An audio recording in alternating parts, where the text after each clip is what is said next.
मैं इनका रानी से हम कलाम था कि दीपक को मौका मिल गया। उसने उठकर भागने की कोशिश की। मैंने पलटकर उसकी तरफ देखा। वो फिर लिबास में नजर आ रहा था। मैंने दोनों हलकों का हल्का बनाकर जोर से अपने सीने पर मारा।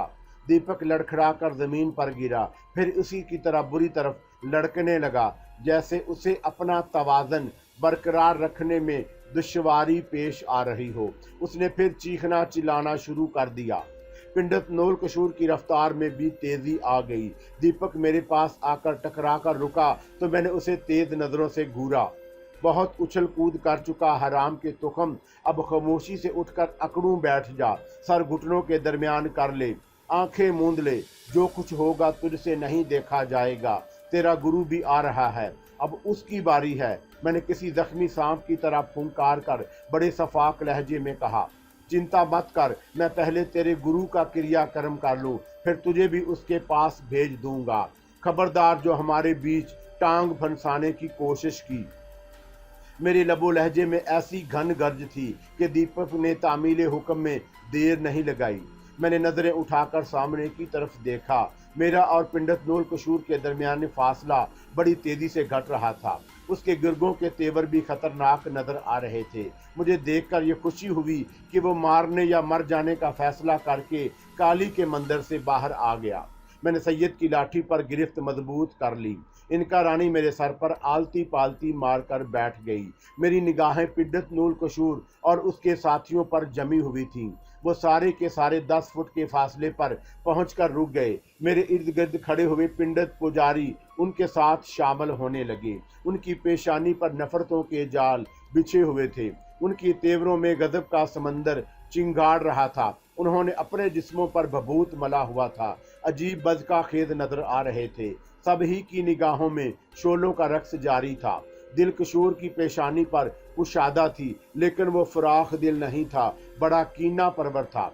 ऐसा ना होता तो बद्री नारायण की चिता की चिंगारियों को कभी ना खरीदता। वो मर चुका था। मेरी कलदीप भी उस जंग में हाथ धो बैठी थी। हिसाब बराबर हो गया था। लेकिन नूल कशूर ने तअस्सुब को हवा दी, नफरतों के बीज बोए थे। उसकी पेशानी पर मुझे शैतानी कुव्वतों का जाल नजर आया। उसकी आंखों से अंदाजा होता था कि उसने ज्ञान देहान में बड़ी उठक बैठक लगाई होगी। उसकी नजरें मेरे चेहरे से गुजरकर दीपक पर टिक गईं, जो बेबसी से दम साधे मेरे कदमों में पड़ा था। उसने मेरी ताकत का अंदाजा लगाने के बाद ही खामोश रहना मुनासिब समझा होगा, वरना पहली बड़ी उछल कूद कर रहा था। इतनी दूर क्यों रुक गए नूल कशूर? मैंने सर्द आवाज में उसे मुखातब किया। तुझ पर दिया आ रही है मूर्ख। उसने मुझे खौफनाक नजरों से घूरा। उसके साथी कसमसाने लगे। मैं दिया का मतलब समझता हूँ पिंडत महाराज, मैं जहर खान से बोला। ना समझता तो दीपक मेरे चरणों में ना पड़ा होता, उसी समय नरक की सैर कर रहा होता। बड़बोले, बहुत जुबान चल गई तेरी। उसने मुठियां भींच ली। उसके बल अकड़ रहा है जो तेरे सर पर आलती पालती मारे बैठी है। इनका रानी की बात मत करो नूल कशूर, उसे मैंने खामोश रहने को कहा है, वरना तुम सब के लिए वही काफी होती। जवाब में उसने फलक शगाफ कहका लगाया। मुझे बावर कराना चाहा कि वो इनका रानी से खौफजदा नहीं है। तू उसके बारे में कुछ नहीं जानता मूर्ख। ये बड़ी हरजाई है, किसी एक की होकर नहीं रहती। एक दिन तुझे मेरी बात अवश्य याद आएगी, परंतु समय तुझे संभलने का मौका नहीं मिलेगा। मेरी बात तो इसका पीछा छोड़ दे, भगा दे उसे। वो तेज आवाज में बोला। अपनी शक्ति पर भरोसा कर, गुजरियों बजरियों से मन महलाना छोड़ दे। जमील इनका तलमलाने लगी। ये बकवास कर रहा है, मुझे इजाजत दो, मैं भाड़ू को 2 मिनट में सीधा कर दूं। नहीं इनका रानी, फिलहाल इत्मीनान से बैठी रहो। तुम्हारी जरूरत पेश आई तो मैं तकल्लुफ से काम नहीं लूंगा। इनका ने होंठ बींच लिए। उसकी सुर्ख सुर्ख निगाहें नूल कशोर पर जमी हुई थीं। उनसे नफरत की चिंगारियां निकल रही थीं। क्या खुसर फुसर कर रहा है इस 1.5 बारशत की छमिया से? वो कारत से हंसा। हवा बढ़ रही होगी तुझे, क्यों? नहीं, मैंने उसी की जुबान में जवाब दिया। मुझे बता रही थी कि दीपक की पैदाइश का असल राज क्या है। नूल कशोर दीपक का नाम सुनकर तलबलाने लगा। उसके तेवर बदलने लगे। जुबान को लगाम दे पापी, वो गुर्राया। मैं काली के मंदिर में बैठा था तो तू उसका कारण कुछ और था, तू कुछ और समझ बैठा। तू जानता है कि हमने बद्री नारायण महाराज की चिता की राख संभाल कर रखी है। तुझे ठिकाने लगा लें तो फिर उसे भी किसी ऊंचे स्थान पर बिखेर देंगे, किसी ऐसी जगह जहां तुझ जैसे पलीद मिनश के कदम ना पहुंच सकें। तुम अंधे हो नूल कशूर, मैं गर्जने लगा। तुम्हारे साथी भी अंधे हैं, पागल हैं जो तुम्हारी चकनी चपड़ी बातों में आ गए। इन्हें खबर होती कि बद्री नारायण कितना बड़ा पापी, कितना बड़ा मकार, कितना कदर दगाबाज था तो ये तुम्हारे झंडे तले सर जोड़कर कभी खड़े ना होते। चुप हो जा मुसले। नूर कशूर के उल्टे हाथ पर खड़ा हुआ एक हट्टा कट्टा पुजारी खम ठोंक कर सामने आ गया। अपनी गंदी जुबान से अब अगर बद्री महाराज के लिए एक शब्द भी और कहा तो तेरी खाट खड़ी कर दूंगा। महापुरुषों के साथ मस्करी कर रहा है दश्त। मैंने पुजारी को गदबनाक नजरों से देखा। बुजुर्ग बड़ों की बातों में दखल अंदाजी करता है। देवी के चढ़ावे खा खा कर बदन पर थोड़ी चर्बी चढ़ गई तो आंखें दिखा रहा है। मक्ती चाहता है तो सर झुकाकर वापस चला जा। खा रहा है रांड के सांड नजरें झुका ले, वापस मंदिर में जाकर किसी पुजारन के साथ छठोल कर मेरा हाथ उठ गया तो भागे रास्ता नहीं मिलेगा। पुजारी के होंठ हिलने शुरू हो गए। मैं इख्तिसार से काम लूंगा। मैंने उसे ढील नहीं दी। एक ही बार में जहन्नम रसीद कर दिया। उसके दूसरे साथी नूल कशूर की जानब देखने लगे। अपराधी नूल कशूर के तेवर बदलने लगे। तू शराफत से मेरी बात नहीं समझेगा, तेरे लिए कोई उपाय करना होगा। उपाय तो तुम कर चुके थे नूल कशूर, लेकिन नतीजा क्या निकला?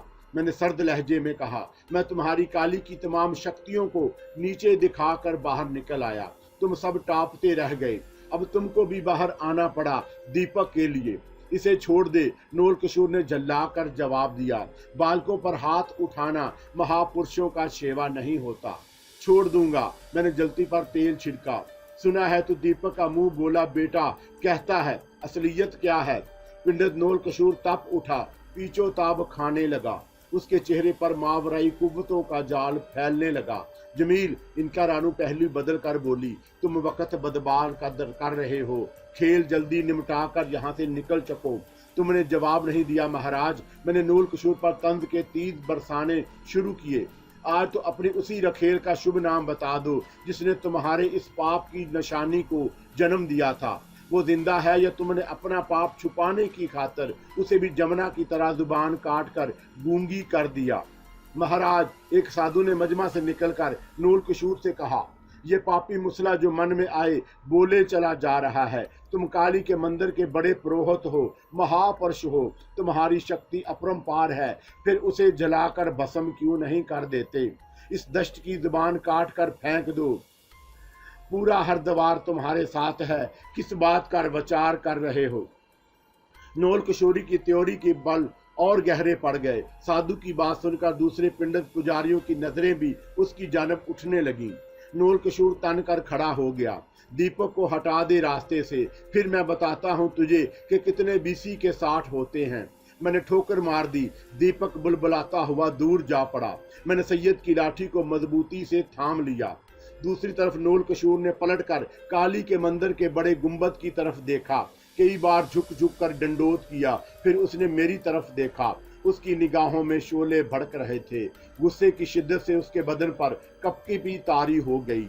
उसने अपने जंतर मंतर आजमाने शुरू कर दिए। मैं सीना ताने खड़ा रहा। इनका रानी उठकर मेरे सर पर टहलने लगी। उसके चेहरे पर संजीदगी मुसल्लत थी। नूल कशूर हमले करता रहा। वही खेल तमाशे, वही शोभदेवादी, वही नाटक जो मैं पहले कई मौकों पर देख चुका था, रूनुमा होते रहे। कभी वो जमीन से चुटकी भरकर मेरी तरफ उछालता, कभी सीने के बाल तोड़ने लगता, कभी जीनों को बल देना शुरू कर देता, कभी हाथ पांव को उठा उठा कर झटकने लगता। मैं द्रोहगोई को मुनाफकत से कम नहीं समझता। मैं इकरार करूंगा कि पंडित नूल कशूर ने काली के मंदिर में बैठकर वक्त ज़ाया नहीं किया था। मैं बद्री नारायण की ताकत से भी वाकिफ था। मैंने दूसरे सैकड़ों पुजारियों के दम खंबीर देखे थे। उनके चमकतारों से भी वास्ता पड़ चुका था। अमरलाल और पिंडितम लाल की बात और थी, लेकिन पंडित नूल कशूर मुझे साधु जगदेव की टक्कर का नजर आ रहा था। इनका रानी ने मुझे जगदेव के बारे में बताया था कि वह सूरजबाशी प्रीतम लाल के दोस्तों में से था। उसकी मावराई कुव्वतों के हसूल का जुनून था। वो तमाम जिंदगी जंगलों और पहाड़ों की खाक छानता रहा। जहां भी कुछ मिलता उठाकर अपनी झोली में डाल लेता। एक बार वो अपनी अजीम ताकत के घमंड में गलती से प्रीतम लाल से भी टकरा गया था। फिर उसने अपनी शिकस्त भी बड़ी मर्दानगी से कबूल कर ली और सच्चे दिल से हमेशा के लिए प्रीतम लाल का हाथ थाम लिया। जब तक जिंदा रहा तन मन धन से प्रीतम लाल का सेवक बनकर उसकी खिदमत करता रहा, उसके गिन गाता रहा। पिंडत नूरकशोर के अंदर मुझे दूसरा साधु जगदेव नजर आ रहा था। दीपक की वजह से वो पागल ना हो गया होता तो शायद मेरी कहानी कुछ और होती, लेकिन वो जोश में था, होश से काम नहीं ले रहा था। उसका चेहरा भड़कती आग की तरह तप रहा था। वो ताबड़तोड़ हमले कर रहा था। मेरा हिसार कई बार उसके हमलों से टूटते टूटते रह गया। कई बार मुझे ऐसा लगा जैसे मैं किसी गत्ते के बड़े डब्बे में बंद हूँ। कोई जरी शख्सियत का बालक मुझे इधर उधर पलटा रहा है। उसे सिर्फ मेरी उन्हीं कुव्वतों का अंदाजा था जो मुझे प्रीता लाल, अंधलाल और जगदेव के जरिए मिली थी। कुलदीप की आत्मा मेरे काम आती रहती थी। गुफ्तगू के दौरान उसने मुझे सब कुछ बताकर हैरान कर दिया था, लेकिन दूसरे पुजारियों की तरह वो भी नंदा की बख्शी हुई कुव्वतों और तब्बत में गुजारी हुई मेरी जिंदगी के सुनहरे बाब से मुतअल्लिक बेखबर था। सैयद की लाठी के बारे में भी उनके फरिश्तों को भी कुछ नहीं मालूम था। मेरे पास यही 2 हरबे थे जो उन्हें ज़हर कर देते थे। पिंडत नूरकशोर मतवातर हमले करता रहा। फिर उसने अचानक हाथ बढ़ाकर अपनी चुटिया को मुट्ठी भर में जकड़ा तो इनका रानी ने तेजी से मेरे कान में सरगोशी की, संभलना जमील, अब ये वो दाव आजमाने जा रहा है जो उससे बेशतर किसी पिंडत पुजारी ने नहीं आजमाया। मेरी मानो तो इसे ढील मत दो, जितनी जल्दी मुमकिन हो इसका खेल खत्म कर दो। तुम परेशान मत हो, तमाशा देखती रहो, यही तुम्हारी गलती है। वो तलमलाने लगी। तुम मेरी बात नहीं मानते, अपनी मनमानी करते रहते हो। मैंने जवाब नहीं दिया। मेरी निगाहें नूरकशोर पर जमी थी जो अपनी चुटिया थामे खड़ा मुझे कहर आलूद नजरों से घूर रहा था। मुझे मालूम है नूरकशोर, मैं उसे भड़काने की खातिर दहरखंड से बोला, तुम अब अपना आखिरी दाव इस्तेमाल करने की सोच रहे हो। तुम्हें ये विचार भी बेअक्ल कर रहा होगा कि अगर तुम्हारा दाव काम ना आया तो क्या होगा। क्यों, मैं गलत तो नहीं कह रहा। मन में कुछ और गंद भरा हो तो वो भी निकाल दे। नूरकशोर जख्मी शेर की तरह धाड़ा। पापी दश्त, मन की सारी आशाएं पूरी कर ले, इसके बाद समय तेरे हाथ से निकल जाएगा। मैं कोई जवाब देना चाहता था कि अचानक 4 हट्टे कट्टे पुजारी शेवा को घसीटते हुए सामने ले आए। मैंने शेवा को देखा तो मेरी आंखें चमकने लगी। मैंने चीख कर कहा, नूरकशोर, अभी तक तुम जंतर मंतर के खेल तमाशे दिखा रहे थे। मैंने कोई जवाब नहीं दिया, खामोशी इख्तियार किए खड़ा हूँ। लेकिन इससे बेशतर कि तुम अपने तरकश का आखिरी तीर इस्तेमाल करो, मैं जवाबी हमला शुरू करूँ, तुम्हारे गंदे बोर्ड से धरती को छुटकारा दिला दूं। मैं तुमसे कुछ कहना चाहता हूँ, मेरी बात ध्यान से सुन ले। मेरी आवाज बुलंद होती रही। तुमने पिंडत शेवा पर जो इल्जाम लगाया है उसमें कोई सदाकत, कोई सच्चाई नहीं है। सच ये है कि मैंने शिवा की जिंदगी सिर्फ इसलिए बख्श दी थी कि मैं उसके जरिए तुम्हें अपना पैगाम पहुंचाना चाहता था। शिवा ने आखिरी वक्त यही कहा था कि वो डर कर भागेगा नहीं, मैं उसे मार दूं। सुन रहे हो मैं क्या कह रहा हूँ? तुम शिवा की तरफ से अपना मन साफ कर लो। मैं उसकी खातिर तुम्हें एक आखिरी मौका और देने को तैयार हूँ। तुम ये क्या हमाकतें की बातें कर रहे हो जमील? इनका रानी झल्ला कर बोली। नूरकशोर को खत्म कर दो, मार डालो, मेरी बात मान लो, खेल खत्म करने की कोशिश करो। तुम इस वक्त दरमियान में अपनी मर्जी मुसल्लत करने की कोशिश मत करो। मैंने इनका रानी से कहा, एक बार तुम्हारे दिल में भी गिरा लगी थी कि मैंने शिवा को जिंदा क्यों छोड़ दिया, याद है ना? आज मैं इस गांड को भी खोलना चाहता हूँ। बात को समझने की कोशिश करो जमील। उसने मतवश्य नजरों से मुझे देखा। नूरकशोर जो आखिरी दाव इस्तेमाल करने से हचकचा रहा है वो तुम्हारी तवक्कात से ज्यादा खतरनाक है। उसे मौका मत दो। मेरे दिल में तुम्हारी तरफ से अब कोई बदगुमानी नहीं है। मैं चाहूं भी तो तुम्हारी मर्जी के खिलाफ कोई बात नहीं सोच सकती। इनका रानी का आखिरी जुमला मेरे लिए तवज्जो तलब था। इससे बेशतर उसने कोई ऐसी बात नहीं की थी। मैं उसकी मजबूरी का सबब जानना चाहता था। मेरी तवज्जो बट गई। पिंडत नूल कशूर को शायद इसी मौका की तलाश थी। वो अपना वार कर गया। उसने मुट्ठी में जकड़ी हुई चुटिया को पूरी कुव्वत से झटका दिया। कई बाल टूटकर उसके हाथ में आ गए। उसने बालों पर जल्दी जल्दी कुछ पढ़कर मेरी तरफ उछाल दिया।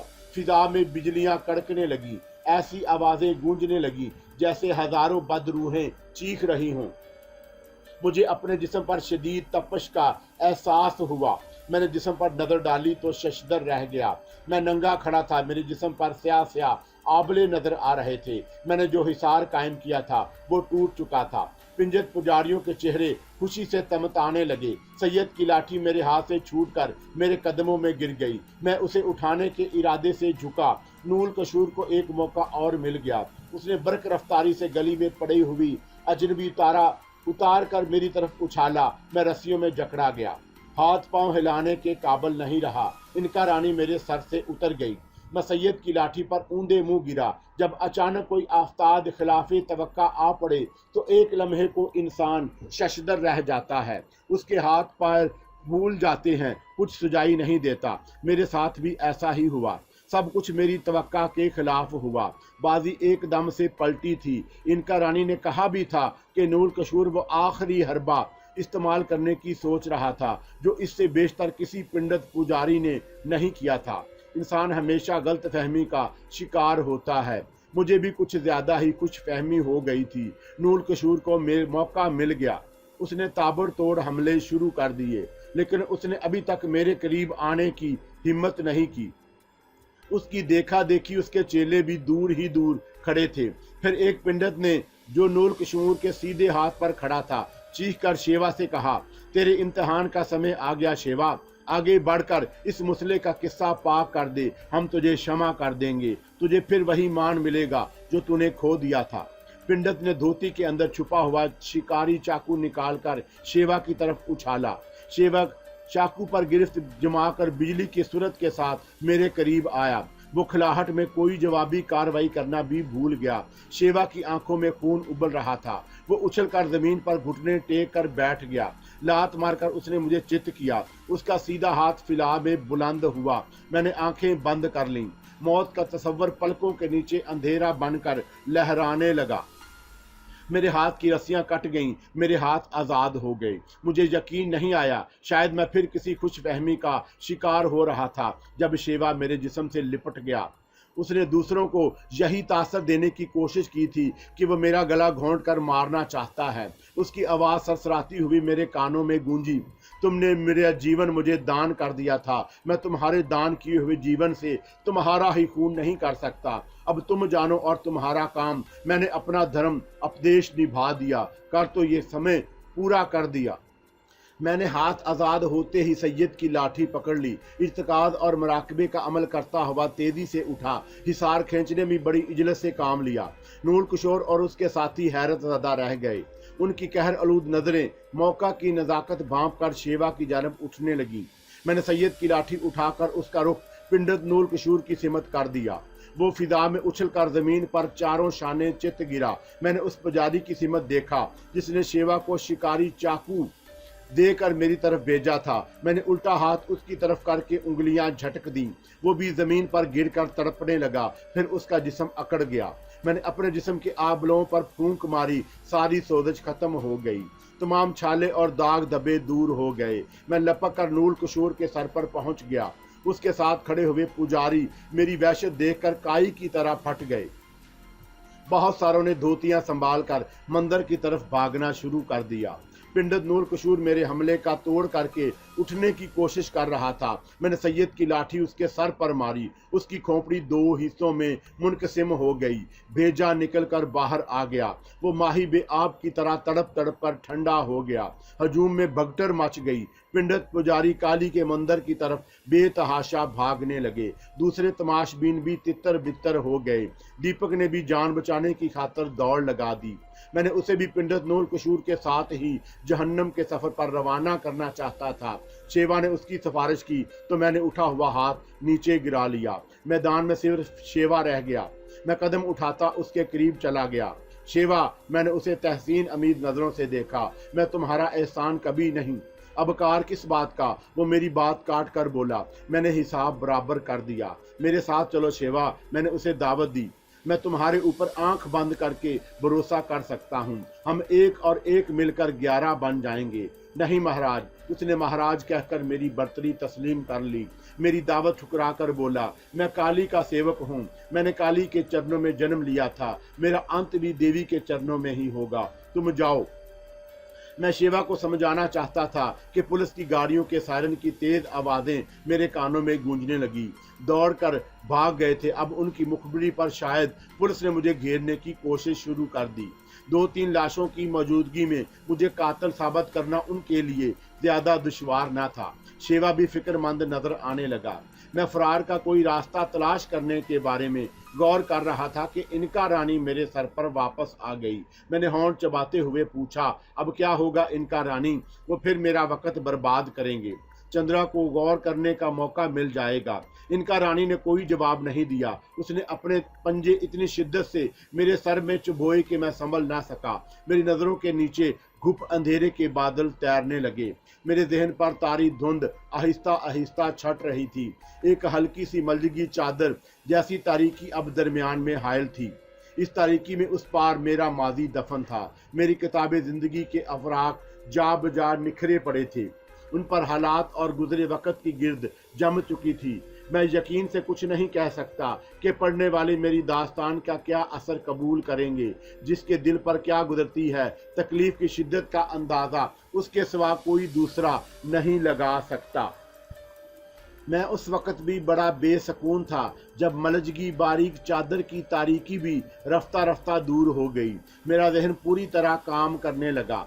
मैं हैरत से उस आरामदा कमरे को देखने लगा जहां एक दरमियाने दर्जे के आदमी की ज़रूरत की तमाम चीज़ें मौजूद थीं। मुझे याद आया कि मैंने हरद्वार में काली के बड़े मंदिर के सामने अपने एक दुश्मन पिंडत नूल किशोर को मौत के घाट उतारा था। 2-3 पिंडत पुजारी और भी बिला वजह हमारे दरमियान आकर पिस गए थे। मुझे उनकी मौत का कोई गम नहीं था।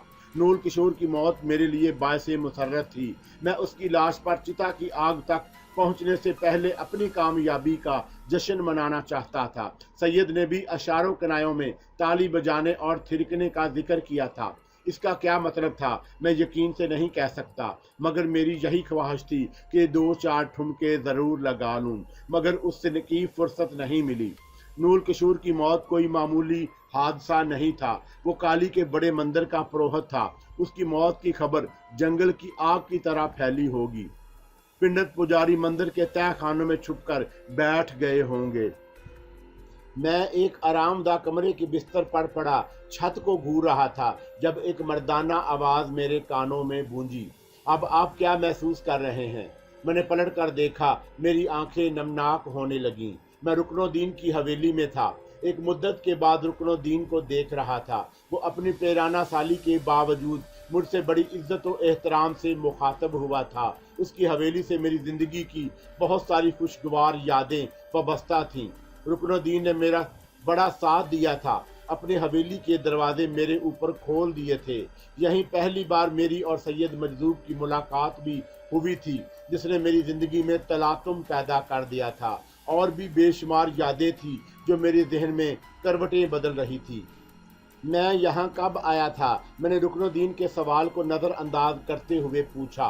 कल रात ही की बात है जब आपने इस हकीर की हवेली को दोबारा इज्जत बख्शी। रुकनुद्दीन कुर्सी घसीट कर बैठते हुए बोला। तलत ने दरवाजे पर जाकर आपका नाम दरियाफत किया, फिर वो खुशी से दीवानी हो गई। उसने आपकी आमद की इत्तला दी तो मुझे यकीन नहीं आया। आपकी तबीयत उस वक़्त ठीक नहीं थी, थके थके नजर आ रहे थे। मैंने घर के तमाम अफराद को मना कर दिया कि कोई आपको परेशान ना करे। आप बिस्तर पर लेटे ही बेखबर हो गए थे। हमने आपको जगाना मुनासिब नहीं समझा। मुझे कुछ खबर नहीं, मैंने तवीज़ सांस लेकर जवाब दिया। इतने दिनों कहाँ रहे? पाँव में चक्कर हो तो इंसान एक जगह नहीं टिक सकता। मैं भी बगोलों की तरह गर्दश करता रहता हूँ। पिछली बार सोहराब और प्रेम आए थे तो उनकी ज़ुबानी खबर मिली थी कि कोई मेम आपको अपने साथ लंदन ले गई थी। रुकनुद्दीन ने दबी ज़बान में पूछा। हाँ, मैंने बुझी आवाज़ में करार कर लिया। हिंदुस्तान से दिल उचाट हो गया था। वापसी कब हुई? रुकनुद्दीन ने इस्तफार किया। अब तो ठीक से ये भी नहीं याद रहा। मेरे लहजे में करब भी शामिल हो गया। आपने अच्छा किया जो गरीब खाने का रुख किया। रुकनुद्दीन ने बड़े खलूस से कहा, शायद आपकी तबीयत बहल जाएगी। शायद, मैंने मुख्तसर कहा। अब आ गए हैं तो वापसी में जल्दी ना कीजिएगा, एक ज़रूरी काम बाकी रह गया है। मैंने चंद्रा के बारे में सोचते हुए सपाट लहजे में जवाब दिया। उसे निपटा लूँ तो फिर कहीं टिक कर बैठने पर गौर करूँगा। हमें 4 रोज से आपकी आमद का इंतजार था। रुकनुद्दीन मैनीखेज अंदाज में मुस्कुराने लगा। क्या मतलब? मैंने वजाहत चाही। 4 रोज बेशतर सैयद आया था। उसने कहा था कि आप आने वाले हैं। मैं उठकर बैठ गया। सैयद मजदूब का जिक्र सुनकर गोया मेरे नातवा जिस्म में खुशी की लहर दौड़ गई। वो मुझसे बेखबर नहीं था। वो खुदा का बरगजीदा बंदा था। खुदा के इश्क में डूब गया था। जज्ब होकर मजदूब बन गया। वो बहुत सारे भेदों से वाकिफ था। उसकी नज़रों ने देख लिया होगा कि मेरे ऊपर क्या गुजरने वाली है। उसी हालात की पेशगी इत्तला होगी। उसने पिंडत नूल कशूर को मंदिर से बाहर निकालने का तरीका बताया था। मैं ना समझ सका, उलझता रहा। इनकारानी बात की तह तक पहुंच गई। फिर नूल कशूर का किस्सा भी पाक हो गया। क्या सोचने लगे? रुकनुद्दीन ने मुझे ख्यालों में डूबता देख कर पूछा। सैयद आता रहता है, मैंने दरियाफ्त किया। हाँ, वो ख्वाजा की चौखट का दीवाना है। उसी के आसपास भटकता रहता है। मुझ पर भी उसकी नजर अनायत है, आता रहता है। भाभी साहबा कैसी हैं? मैंने बेगम रुकनुद्दीन की खैरियत दरियाफ्त की। वो आजकल नाहिद के पास गई हुई हैं। 3 रोज आराम से गुजर गए। चौथे रोज मैं सोकर उठा तो मेरी नज़र सैयद मजदूब पर पड़ी। वो एक तरफ टांगे सकेड़े, हाथों के तकिए पर सर रखे लेटा था। आंखें खुली हुई थी। हम दोनों ही एक ही दूसरे को देखकर उठ बैठे। मुर्ग बांग दे चुका तो अभी तक अंटा गफील है। कुनमलिए हरद्वार में क्या कर रहा है? मैंने उसकी बात टाल कर पूछा। खाक उड़ रही है, सैयद ने दीजे नचाते हुए जवाब दिया। तू 9-2-11 हो गया। वो फुदकती फिर रही है, शैतान की खाला। वो मेरा पीछा नहीं छोड़ेंगे। मैंने कहा, तुम कोई रास्ता दिखा दो। टेले पर चढ़ जा, रस्सियां तोड़ाकर भाग ले। तुमने फिर मुझे उलझाना शुरू कर दिया। मैंने शिकवा किया। मुझे उंगली पकड़कर अपने साथ ले चलो। तुम जो कहोगे मैं वही करूँगा। बतौड़े बुजुर्गों के साथ भी कंकोते लड़ाने की सोच रहा है। सैयद के चेहरे का रंग बदलने लगा। तुम मेरी बात नहीं सुनोगे? क्या सुनाएगा? ठुमड़ी यादवार, मैं खुदकुशी कर लूँगा। मैंने एहतजाज किया। नज़ाकत जान बेवा हो जाएगी। सैयद मैनीखेज अंदाज में मुस्कुराया। अभी धाड़े मारता रह, कपड़े फाड़ कर नंगा हो जा, पत्थर उठाकर सर फोड़ ले, सारा खून बहा दे, कवाली में जाकर नाचना शुरू कर दे। यही सब कुछ कहने के इरादे से आए थे। मैंने उसे घूरा। वो सहम कर उठ खड़ा हुआ। कट खने उसने फिर दीदे घुमाने शुरू कर दिए। जाल डालने की हाँक रहा है। गुरु घंटाल उल्लू की दुम फाख्ता। कुछ और नहीं कर सकते तो चंद्रा का पता ही बता दो। मैंने आरजी से कहा, एक वही बाकी रह गया है, उसे भी ठिकाने लगा दूं तो छुट्टी हो जाएगी। बारिश होगी और पौधे निकल आएंगे। चट्टानों में जाकर मुंह छुपा ले, रींगना शुरू कर दे। पीरो मुर्शिद, एक बात काल खोल कर सुन लो। मैं दोबारा संजीदा हो गया। मैं रास्ता भटक गया तो जिम्मेदारी तुम्हारी भी होगी। फिर भौंकने लगे। शुरू कर दी नौटंकी। मैं आखिरी दम तक तुम्हारा पीछा नहीं छोड़ूंगा सैयद। मैंने तंग कर कहा। मेरे नामा अमाल में तुम्हारा नाम भी जरूर दर्ज होगा। तुम कब तक पहलू तही करोगे? कली खुल गई, हो गया नंगा। आस्तीन के सांप। वो रूठ गई, ऊपर चली गई तो कलीलें कर रहा है। कौन चली गई? मैंने हैरत से पूछा। तुम किसकी बात कर रहे हो? तुम्हें खुदा का वास्ता खुलकर सब कुछ कह डालो। जवाब में सैयद ने एक तवील अंगड़ाई ली। मुंह से बहती हुई राल को आस्तीन से पूंछ कर बोला, घड़ी की आवाज़ पर कान लगा दे, एक टांग पर खड़ा हो जा। 12 बज जाएं तो दरिया में छलांग लगा देना, उस पार निकल जाना। तुम टालने की बातें कर रहे हो। मैं हशर में दामन गिर हो जाऊंगा। भट कुटिया चबा ले, पारस पत्थर बन जाएगा। सैयद ने खड़े खड़े कलाबाजी खाई, फिर नजरों से उजल हो गया। सैयद मेरे साथ छुन छिपाई का खेल खेल रहा था। वो जानता था कि कल क्या होने वाला है। उसे खुलकर बताने की इजाज़त नहीं थी। वो मजबूर था। मेरी बेचैनी बढ़ती जा रही थी। मेरे पास वक्त नहीं था। मैं चंद्रा को ख़त्म कर देता तो आखिरी हसरत भी पूरी हो जाती। पंडित नूर कशूर का अंजाम देखकर पंडित पुजारियों के हौसले पस्त हो गए थे। वो पनाहगाहों में दुबके बैठे होंगे। उनका कंपनी कमांडर मारा गया। वो फौरी तौर पर मुनज़्ज़म नहीं हो सकते थे। सिर्फ नफरी काम नहीं आती, कोई कायदाना सलाहियत रखने वाला रहबर हो तब बात बनती है। कुछ बड़े पंडित मुमकिन है कि पंडित नूर किशोर की गद्दी संभालने की ताक में हों। काली के मंदिर का बड़ा पुरोहित होना बड़ी नफ़ा बख्श आसामी समझी जाती है, लेकिन इस मकाम तक पहुंचने की खातिर भी कुछ वक्त लगता है। मैं उन्हें मोहलत नहीं देना चाहता था। फिर मैंने काली के मंदिर में दाखिल होकर करख्त लहजे में चंद्रा को मुखातब किया। जाप छोड़कर अपने आप को बचाने की चिंता कर। आंखें खोल कर देख, तेरे बाप का बाप तेरे सर पर मौत बनकर खड़ा है। चंद्रा की मोहय्यत में कोई फर्क नहीं आया। वो जाप में मगन था। मैंने उसे दोबारा आवाज़ दी, देवी को पटाने का चक्कर छोड़ दे मूर्ख। मेरी लाठी घूम गई तो सारे जंतर मंतर धरे के धरे रह जाएंगे। इस बार वो कसमसाने लगा। मेरी बुलंद आवाज़ उसके कानों तक पहुंच गई थी। उसकी आंखें खुल गईं। उसने बड़े सुकून से पलटकर मुझे देखा। उसके गुदाज होंठों पर तबस्सुम खेलने लगा। आंखें यूं चमकने लगी जैसे उसकी दिल्ली मुराद पूरी हो गई हो। उसके होंठों की जुम्बश तेज हो गई। मैंने उसके तासरात भांपकर सर्द आवाज में कहा, खुली आंखों से दिन के उजाले में सपने देख रहा है। मूर्ख, दिमाग में जो नास भरा है उसे निकाल दे। मुझे तेरे जंतर मंतर के बेर घेर कर नहीं लाए हैं। मैं खुद ही चल कर आया हूँ। अब तो मेरे हाथ से नहीं बढ़ सकेगा। सुन रहा है मेरी बात? मुझे पूरा विश्वास था कि तू अवश्य आएगा, उसने बदस्तूर फातहाना अंदाज में कहा। देवी ने जो कहा था वही हुआ। मेरी बैठक बेकार नहीं हुई। अब मैं तुझे जलाकर भस्म कर दूंगा। मेरे ऊपर ऊपर उड़ने की कोशिश कर रहा था, अब फंस गया। मेरे जाल में तो उसका सौदा भी तुझे चखना होगा। मैंने कोई जवाब देना चाहता था कि इनका रानी मेरे सर पर वापस आ गई। तुम देर क्यों कर रहे हो? उसने पूछा। ये इस कदर बेखौफ क्यों नजर आ रहा है? अब चुप क्यों हो गया पापी?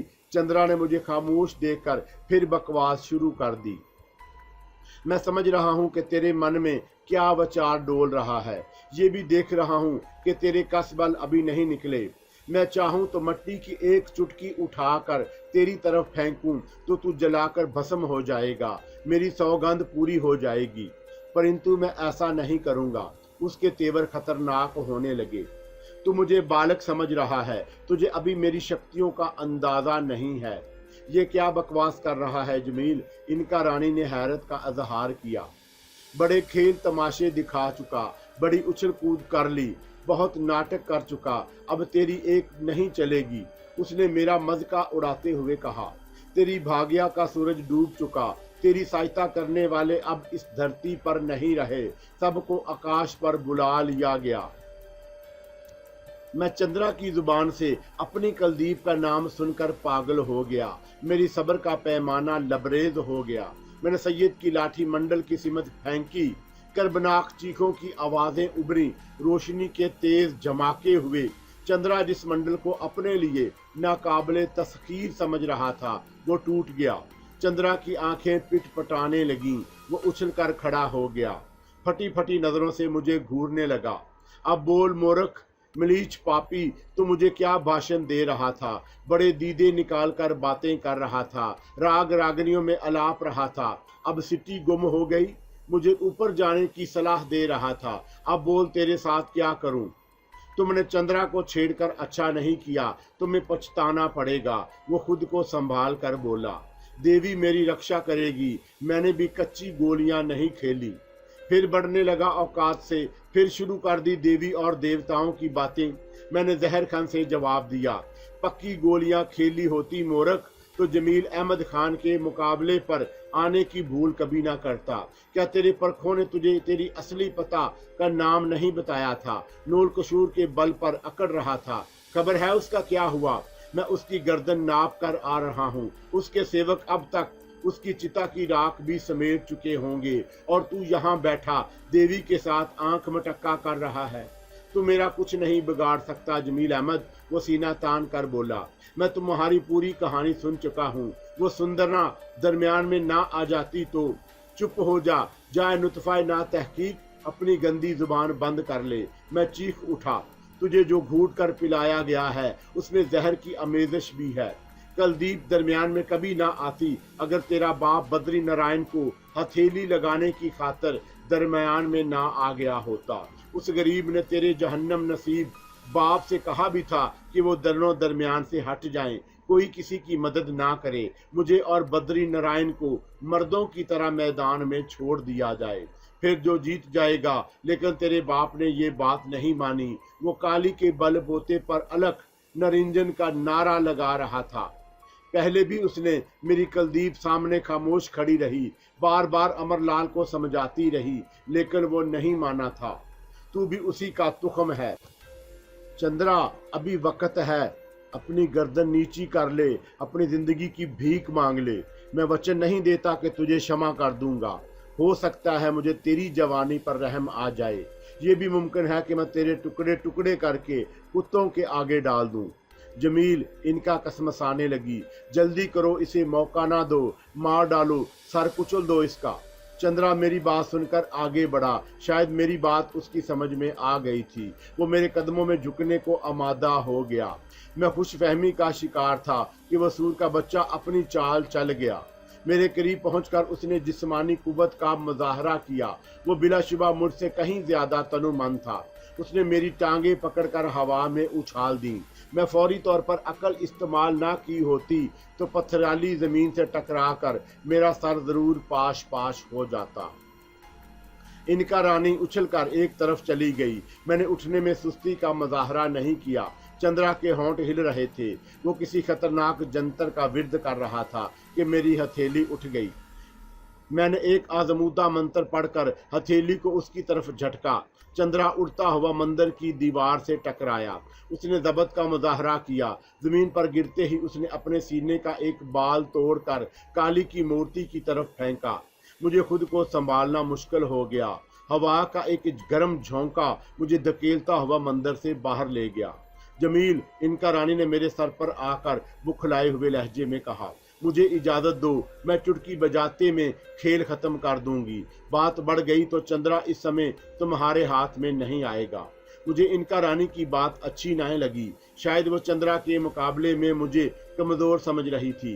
वो मेरे लम्हे लम्हे से वाकिफ थी। फिर उसने एक गलत बात क्यों की? मैं उसे घूरता हुआ तेजी से उठा। तुम इस वक्त मेरे सर से उतर जाओ इनका रानी। मेरी और चंद्रा के मुकाबले में टांग फंसाने की गलती कभी मत करना। मेरा लहजा करखत था। इनका तलमलाकर उतर गई। मेरे जहन में आंधियां चलने लगीं।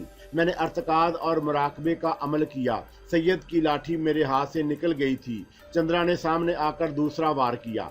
मैंने उसे तेज नजरों से घूरा। वो दूर जा पड़ा, माहियो बेआब की तरह तड़पने लगा। मैंने उसे खत्म कर देने की खातिर उसकी तरफ जोर से फूंका, लेकिन वो बरक रफ्तारी से कलाबाजी खाता हुआ मेरी जिद से दूर निकल गया। मैं लाठी उठाने की खातिर लपका। चंद्रा ने वार कर दिया। उसके जंतर मंतर के बेरों ने मुझे जमीन से बुलंद करके जोर से पटखा। मैंने सर पर दोनों हाथ जमा लिए। मेरी खोपड़ी पाश पाश होने से बच गई। मैंने सैयद की लाठी को वक्ती तौर पर नज़रअंदाज कर दिया। उल्टा हाथ बुलंद करके उंगलियां लहराने लगा। आग के शोले भड़कते हुए लपके, लेकिन चंद्रा के करीब जाकर सर्द पड़ने लगे। शायद उसने मौका मिलते ही दूसरा मंडल खींच लिया था। जमील अहमद खान, अब तुम मेरा बाल भी टेढ़ा नहीं कर सकोगे, उसने गरज कर कहा। मैंने अब जो मंडल बांधा है उस पर तुम्हारा कोई जादू असर नहीं करेगा। मैं भड़कते हुए शोलों का अंजाम देख चुका था। मैंने बड़ी फुर्ती से खुद को जमीन पर गिराकर लोट लगाई। सैयद की लाठी तक पहुंच गया। चंद्रा कहका लगाकर बोला, इस लाठी में क्या बात है महाराज, जो तुम बार बार इसकी तरफ लपकते हो? उसने मेरा मज़का उड़ाने की कोशिश की।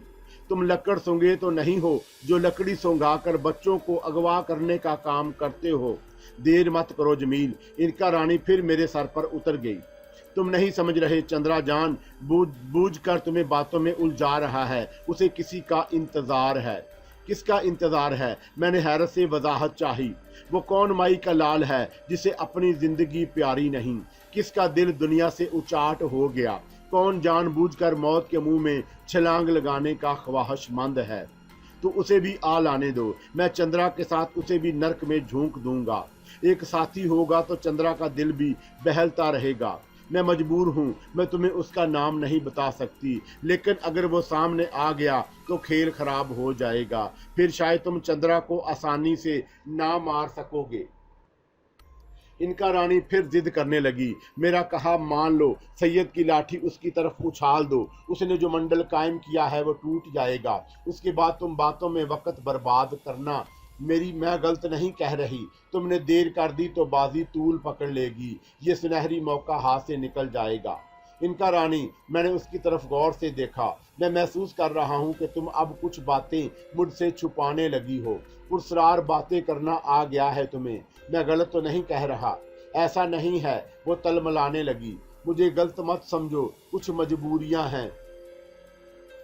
किस विचार में खो गए खां साहब? चंद्रा ने अल्फाज चबाते हुए कहा। क्या इस डेढ़ बालशती से कोई मशवरा कर रहे हो जो तुम्हारे सर पर रहती है? सुना है बड़ी नटखट, बड़ी चंचल हराफा है। तुम जो चाहते हो वो पूरा कर देती है। उसने तुम्हें मनुष्य से राक्षस बना दिया। परखों से सुना है कि उसकी शक्ति भी अपरंपार है। तुमसे निमट लूं तो फिर इसे भी काबू करने के बारे में गौर करूंगा। ख्यालों के महल बिना रहे हैं। मैंने चीख कर कहा। मौत तेरे सर पर मंडला रही है और तू सपनों की बातें कर रहा है। मैंने सैयद की लाठी उसकी तरफ घुमा कर फेंकी। लाठी मंडल से टकराई तो फिर पुरस्रार शोर, पूरा इलाका गूंज उठा।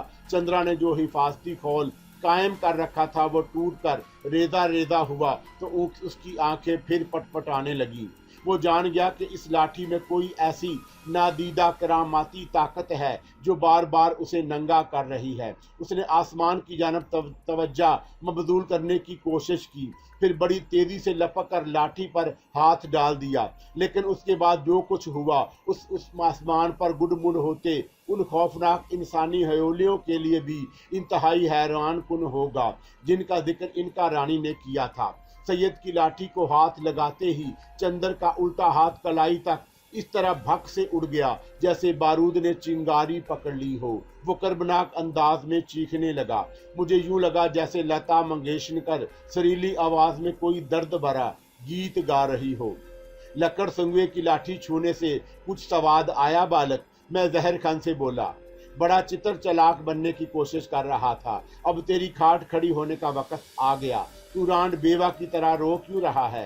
कोई जंतर मंत्र पढ़कर फूंक, मुझे जलाकर भस्म करने की कोशिश कर। अपने वीरों को आवाज दे।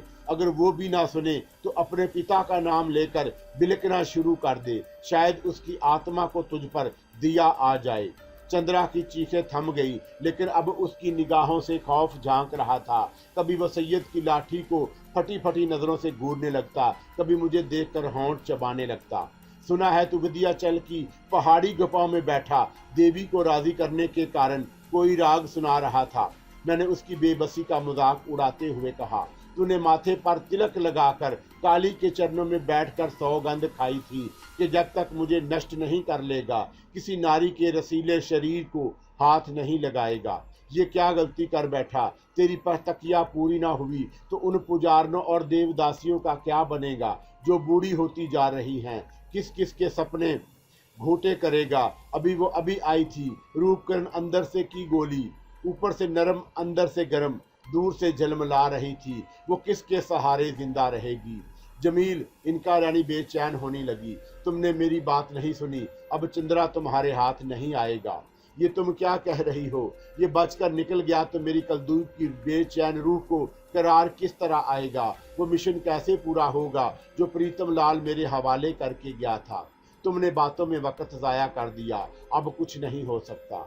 इनका के लहजे में कोई बात थी जो मेरे दिल की धड़कनें डानू डोल होने लगी। मैंने सैयद की लाठी उठाकर सर से बुलंद की। मैं अब वक्त जाया किए बगैर चंद्रा को नरक में झोंकने का फैसला कर चुका था, लेकिन शायद वक्त गुजर चुका था। मुझे जो मोहलत मिली थी उसकी मियाद पूरी हो चुकी। मैं सैयद की लाठी थामे रह गया। स्याह जर्रात का एक बगोला बड़ी तेजी से मेरे और चंद्रा के दरमियान हायल हो गया। मुझे ऐसा महसूस हुआ जैसे किसी ने मेरी दोनों आंखों में पिसी हुई सुर्ख मिर्च झोंक दी हो। दोबारा देखने के काबिल हुआ तो चंद्रा दूर दूर तक कहीं नजर नहीं आ रहा था। मैं चकरा कर रह गया। इनका रानी पीछो ताब खा रही थी। गलती मेरी थी, मैं तस्लीम करता हूँ। मैं इनका रानी की बात मान ली होती तो खेल खत्म हो जाता, लेकिन मेरी खुशफहमी और खुद एतमादी ने एक बार फिर मुझे कफे अफसोस मलने पर मजबूर कर दिया।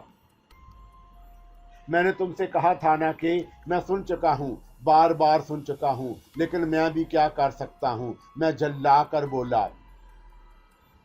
फिर मफाहमत का अंदाज करके कहा, चलो ठीक है, मैं अपनी गलती तस्लीम करता हूँ। मुझे बताओ इनका रानी, वो किसके हयोले थे जो तुम्हें आसमान पर नजर आ रहे थे? किसकी शक्ति दरमियान में आ गई? चंद्रा कहाँ गायब हो गया? मेरी खातर, हाँ इनका रानी, मेरी खातर सिर्फ एक बार और चंद्रा को तलाश कर दो, फिर मैं तुमसे आगे कुछ ना कहना जमील। मेरी बातों ने इनका रानी को मोम कर दिया। उसके चेहरे के तनाव की कफियत छट गई। वो कुछ देर खला में इधर उधर देखती रही, फिर बोली, तुम्हें एक दिन के लिए बंगलोर में क्याम करना होगा। परेशान मत हो, मैं चंद्रा को तलाश कर लूंगी। वो मेरी नजरों से ज्यादा देर ओझल नहीं रह सकता। फिर अगले दिन दोपहर के खाने के बाद मेरी वहशतें फिर जुनून की सरहदों को छू रही थी जब मेरे सर पर हल्का सा धमाका हुआ। ये इनका रानी की आमद थी। क्या हुआ जाने जमील? मैंने वहशतों को झटकर बड़े प्यार से उसे मुखातब किया। तुमने मेरे दुश्मन को पा लिया है, तुम्हारा अंदाजा गलत नहीं है, वो संजीदगी से बोली।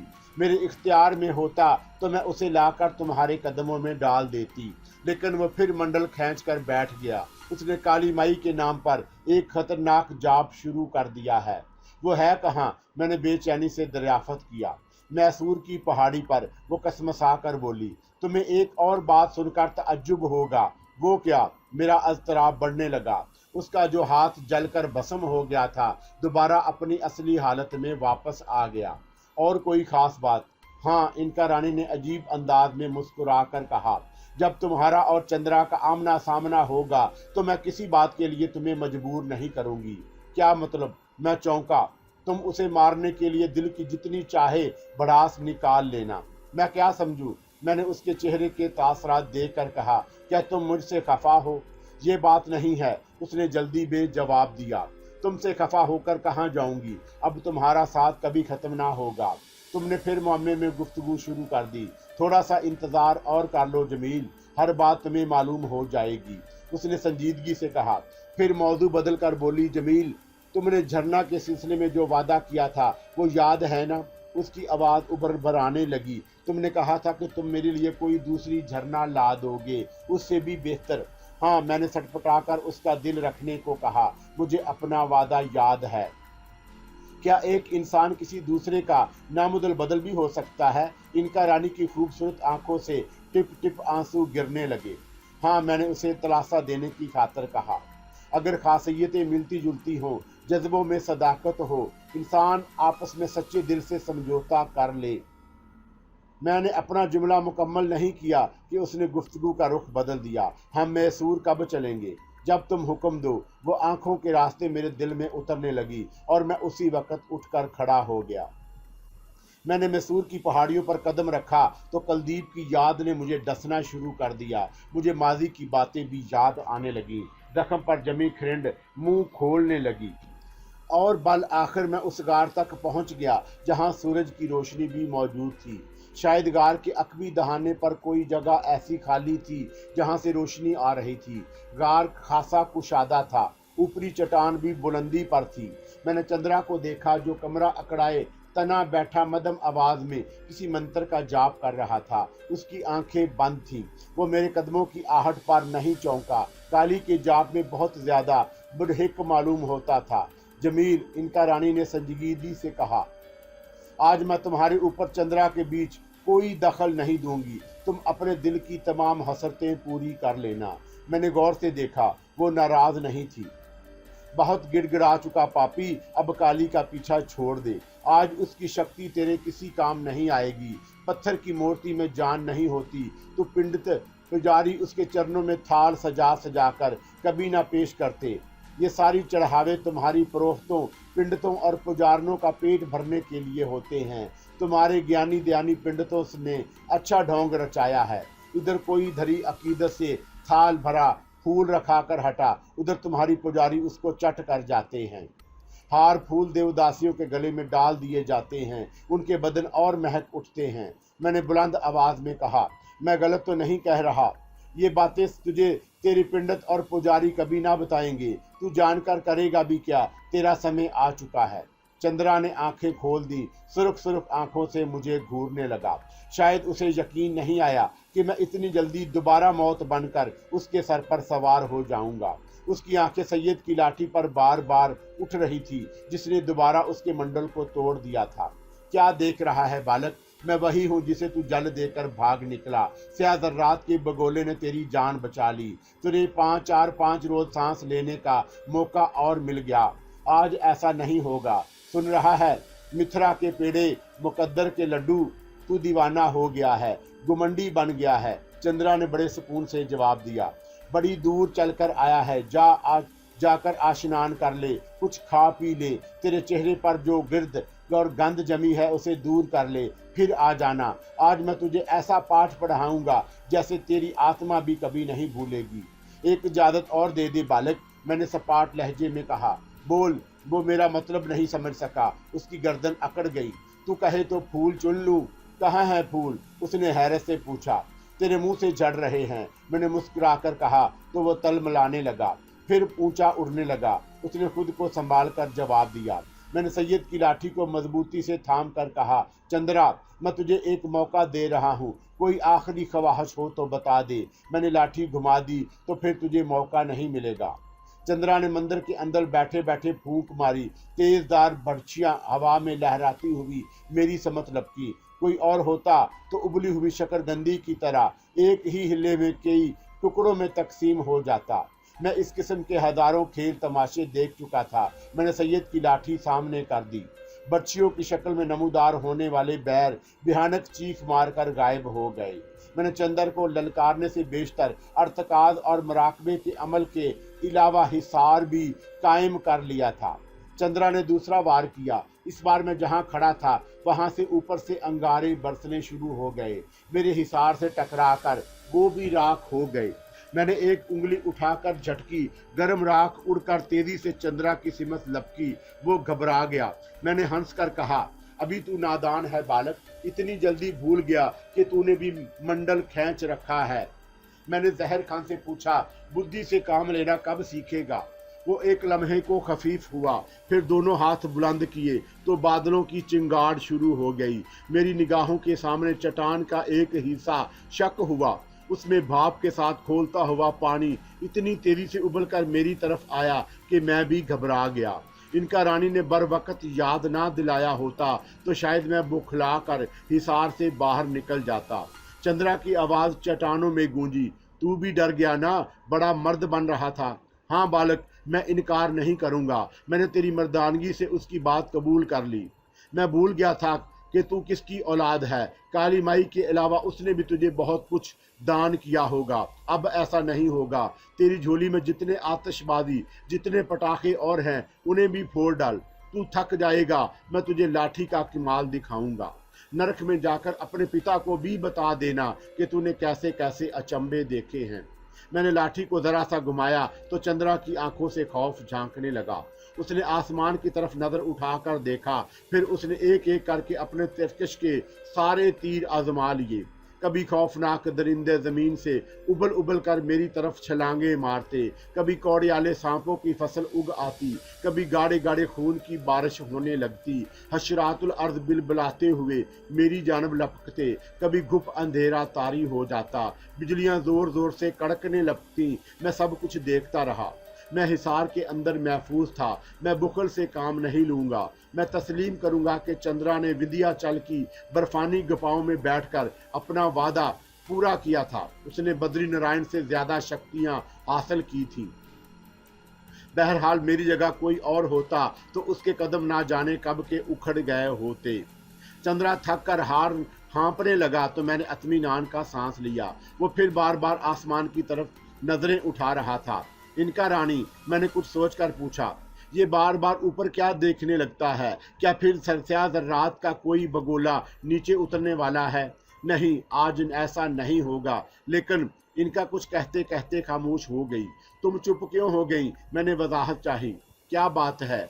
चंद्रा किसी मदद का इंतजार कर रहा है। कौन आएगा उसकी मदद करने? मैंने होंठ चबाते हुए कहा। कौन बाकी रह गया है जिसे जमील अहमद खान की ताकत का अंदाजा नहीं? किसको अपनी जिंदगी अजीज नहीं? नहीं, वो कसमसा कर बोली। चंद्रा इस वक्त अपने बाप को याद कर रहा है। वो अमरलाल, मेरे अंदर जुनून सर मारने लगा। वो अमरलाल जिसे मेरे कुलदीप ने टुकड़े टुकड़े कर दिया था। फिर मैंने चंद्रा को मुखातब करके कहा, अपने जहन्नम नसीब बाप की आत्मा का इंतजार कर रहा है। तेरे पल्ले में कुछ नहीं रह गया। जमील अहमद खान, चंद्रा ने होंठ चबाते हुए कहा। मेरे पिता की शान में कोई गलत शब्द जुबान से ना निकालना। वो महान था। धरती पर उसके मुकाबले का कोई दूसरा पिंडत नहीं गुजरा। काली उसे पसंद करती थी। तेरी सुंदरी ने अपना जीवन दांव पर ना लगा दिया होता तो देवी उसकी सहायता कभी ना करती। अब बात कुछ और है। तेरी सुंदरी के हाथ पैर जकड़ दिए गए हैं। उसकी आत्मा को कैद कर दिया गया है। मेरे पिता को आज भी देवियों का आशीर्वाद हासिल है। उसकी आत्मा आ गई तो तेरी बोलती भी बंद हो जाएगी। फिर सपने देखने लगा। मैंने हकारत से जमीन पर थूक दिया। इनका रानी खामोश बैठी तमाशा देख रही थी। उसने मुझे जल्दबाजी जल्दी निपटाने की बात नहीं की, लेकिन मैं चाहता था कि चंद्रा को जकड़ दूं। एक ही वक्त में चंद्रा और अमरलाल की आत्मा का मुकाबला महंगा पड़ सकता था।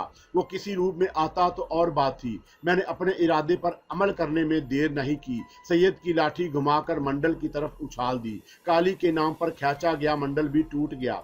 चंद्रा बौखलाकर खड़ा हो गया। उसकी नजरें फिर आसमान की जानब उठी। मैंने शहादत की उंगली उठाकर दायले की शक्ल में घुमाना शुरू की। चंद्रा और यूं रस्सियों में जकड़ा गया। वो हाथ पांव हिलाने से कासर था। उसकी निगाहों से मायूसियां उबलने लगी। मैंने सैयद की लाठी उठा ली। चंद्रा को घूर कर हकारत से कहा, चिंता मत कर, मैं इतनी जल्दी तुझे ऊपर नहीं भेजूंगा। अमरलाल की आत्मा को भी नीचे आ लाने दे। आज फैसला हो जाएगा कि कौन कितने पानी में है। मैं रोज रोज की बक बक झक झक से तंग आ गया हूँ। मेरा जुमला मुकम्मल हुआ तो चट्टानें इस तरह लर्जने लगी जैसे जल्जला आ गया हो। मैं घबरा गया। हिसार से बाहर कदम ना निकालना जमील, इनका रानी ने तेजी से कहा। अमरलाल की आत्मा नीचे आ गई है। तुम जिसे जल्जला समझ रहे हो वो उसी के जंतर मंतर का चमत्कार है। अमरलाल, मैंने चीख कर कहा, अपनी आत्मा को कोई रूप देकर सामने आ जा। पूरों की तरह छुपकर वार करना तुझे शोभा नहीं देता। काली और दुर्गा के नाम को बटा लग जाएगा। मेरी बात सुन रहा है? हाँ, मैं आ गया हूँ पापी। चंद्रा की जुबान से अमरलाल की आवाज उभरी। और तुझे धरती की कोई शक्ति अमरलाल की आत्मा के अजाब से नहीं बचा सकेगी। तेरे जीवन के दिन गिने चुने रह गए हैं। किस धरती की बात कर रहा है महाराज? मैं जहर खान से बोला। उस धरती की जिस पर चंद्रा रस्सियों में जकड़ा खड़ा है। कुछ लाज कर अमरलाल, जब तुम जिंदा थे तो अपनी धर्म पत्नी के शरीर में घुसे रहते थे। आज चंद्रा का शरीर तुम्हें भा गया।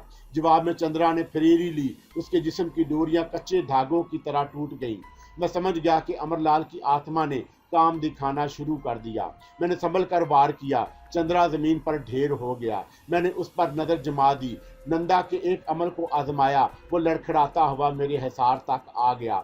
मैंने सैयद की लाठी उठाकर उसके सर पर मारी। उसका पूरा जिस्म शोलों में घिर गया। उसकी हलक से निकलने वाली कर्बनाक चीखों की आवाजें चट्टानों में सदाई बाज गश्त बनकर गूंजने लगी। वो जलकर राख हो गया। चट्टाने फिर जजले की कफियत से दो चार हुई। अमरलाल बिलबिला उठा होगा। मुबारक हो जमील, इनका मेरे सर पर उठकर खड़ी हो गई। उसका चेहरा खुशी से दमक रहा था।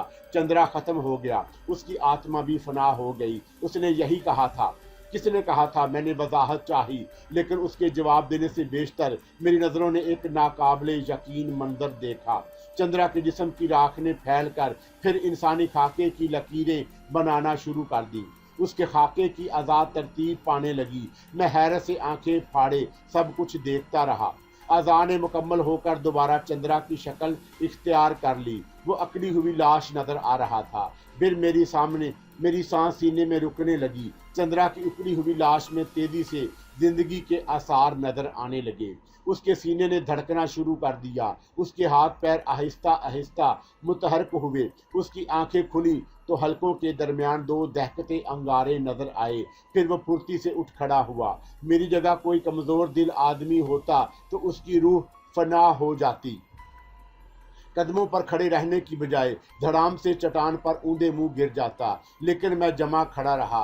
इस किस्म के मनाजर साइंस फिक्शन पर बनने वाली फिल्मों में आम नजर आते हैं।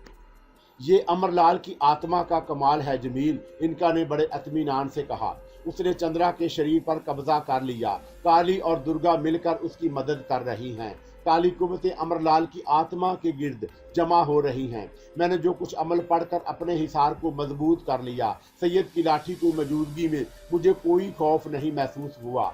इनका रानी ने फिर मुझे तलकीन की कि हिसार से बाहर ना निकलूं।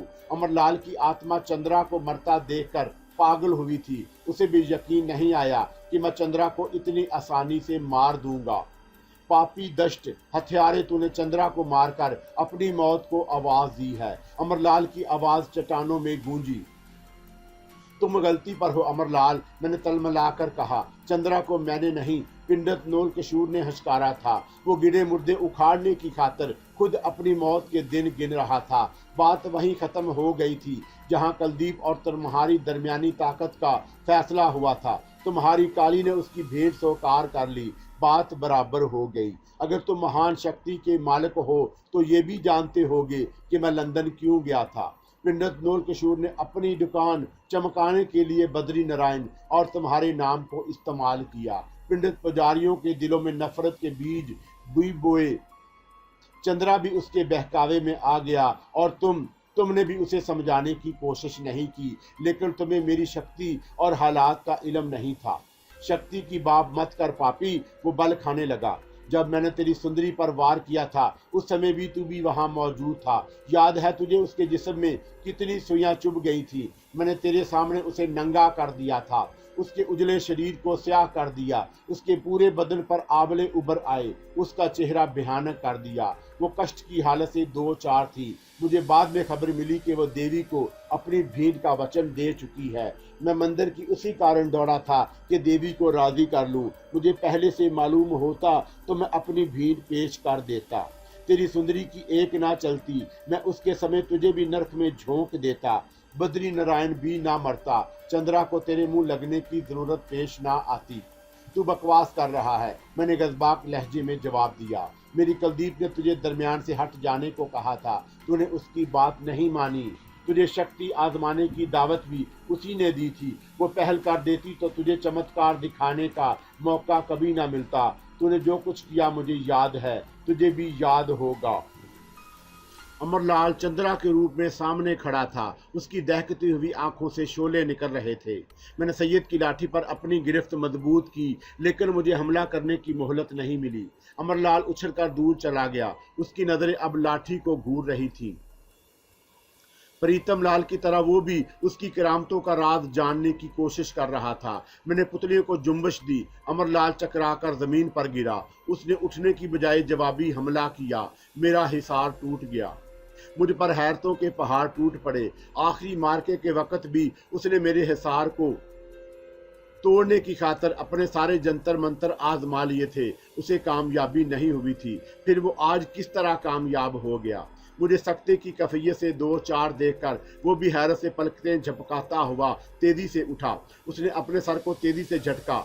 मैं कलाबाजियां खाने लगा। मौत का तस्वर मेरी पलकों तले घूम गया जब यकलख्त किसी नादीदा कुव्वत ने मुझे चट्टान से टकराने से बचा लिया। मैंने उठने की कोशिश की। अमरलाल ने हाथ फिजा में बुलंद किए, लेकिन हाथ के साथ वो खुद भी ऊपर उठता चला गया। दोनों चट्टानों के बीच फिजा में मुअल्लक हो गया। उसकी आंखों में खौफ के तासरात उभर आए। वो इधर उधर देखने लगा। मैं तेजी से उठकर खड़ा हुआ। मैंने उल्टा पांव जमीन पर मारा। आग के शोले बुलंद होकर अमरलाल की तरफ लपके। वो हवा में पतंग की तरह तैरता हुआ एक तरफ हो गया। मैंने दूसरा वार किया। वो लहरा कर दूसरी तरफ निकल गया। मैंने ताबड़तोड़ हमले शुरू कर दिए। वो पतंग की तरह फिजा में इधर उधर लहराता रहा। बात मेरी समझ में नहीं आ रही थी। अमरलाल की आंखें भी हैरत से फटी जा रही थी। मुझे तअज्जुब था कि उसने पलटकर एक बार भी मेरे हमले का जवाब नहीं दिया। इनका रानी मेरे सर पर सहमी बैठी सब कुछ देख रही थी। ये क्या हो रहा है? मैंने इनका रानी से दरियाफत किया। डरो, डोर तुम्हारे हाथ में नहीं है जमील, उसने बड़ी मदम आवाज में सरगोशी की। जिसके हाथ में है वही पेच लड़ा रहा है। क्या मतलब? मैंने हैरत से पूछा। तुम किसकी बात कर रही हो? इनका कोई जवाब न दे सकी। अमरलाल फिजा में बुलंद होकर चट्टान से टकराया। उसका सर फट गया, उसका चेहरा लहूलुहान हो गया। उसी पर इक्तफा नहीं हुई, सर फटने के बाद वो पहले से लहराता हुआ दाएं जन्म की चट्टान से टकराया। उसके अज़ा टूट टूट कर अलग हो रहे थे। अचानक वो ऊपर की जानब बुलंद हुआ, कलाबाजी खाकर पलटा, फिर बड़ी तेजी से सर के बल नीचे आकर फर्श से टकराया। उसके जिस्म को आग लग गई, वो जल भुनकर राख हो गया। हवा का एक तेज झोंका आया, उसकी राख को उड़ाकर ले गया। मैंने इनका रानी पर नजर डाली। वो बुरी तरह सहमी हुई थी, जैसे सांप सूंघ गया हो। मैंने उसे इतना खौफजदा पहले कभी नहीं देखा। तुम्हें क्या हो गया? मैंने हैरत से पूछा। पेच खत्म हो गया, कंकवा पतंग कट गया। वो सैयद मजदूब की आवाज़ थी। मैंने पलट कर देखा, वो एक चट्टान से लगा बैठा इस तरह दोनों हाथ चला रहा था जैसे चरखी पर डोर लपेट रहा हो। बात मेरी समझ में आ गई। अमरलाल की आत्मा काली ताकतों के साथ मुझे घेरने आई। वो मेरे बचाव को आ गया। वही बेच खत्म हो जाने के बाद डोर लपेट रहा था। इनका का इशारा उसी की तरफ था। उसी की वजह से वो सहमी सहमी नजर आई। सैयद ने खेल खत्म करने की ठान ली होगी। ऐसा ना होता तो वो दरमियान में कभी ना आता। मेरा दिल भर आया। अब तो मेरी उंगली पकड़ लो सैयद। मैंने अल्तजा की। मुझे कोई ठिकाना बता दो जहां मैं सुकून से बैठ सकूं। जाकर नहा ले, गंदे साफ हो जाएगी। तू ऊपर की तरफ दौड़ लगा देना। सैयद ने सर खुजाते हुए जवाब दिया। पूदनी के कहने पर ठुमके मत लगाना, दमादम मस्त कलंदर किया कर। मैं उसी की तरफ लपका, फिर वो मेरी नजरों से उजल हो गया। इनका रानी की सांस बहाल हो गई। उसने भी कुछ सुकून का सांस लिया। बाहर सूरज गरूब हो रहा था जब किसी के बड़े खुश अलहान अंदाज में अजान देने की आवाज सुनाई दी। मैं हैरत से पलटकर सब्जे की तरफ आया, जहां एक खुशपोश शख्स सर पर अमामा बांधे किबला रुख खड़ा अजान देने में मसरूफ था। मेरा दिल नामालूम जज्बों से सरशार होने लगा। मैं दूर खड़ा उसे देखता रहा। वो आज़ाद देने के बाद फारग हुआ तो मैं लपकता हुआ उसके करीब चला गया। उसके चेहरे के खदुखाल नजर आए तो मेरी हैरत की कोई इंतहा ना रही। वो सैयद मजदूब के सिवा और कोई नहीं था। मैं तेजी से उसकी तरफ लपका। उस रोज वह नजरों से उजल नहीं हुआ, नीयत बांध कर खड़ा हो गया। मैंने भी उसकी अमामत में पीछे खड़े होकर हाथ बांध लिए। मेरे दिल का सारा गुबार छटने लगा। अल्लाह हाफिज दोस्तों, अल्लाह हाफिज।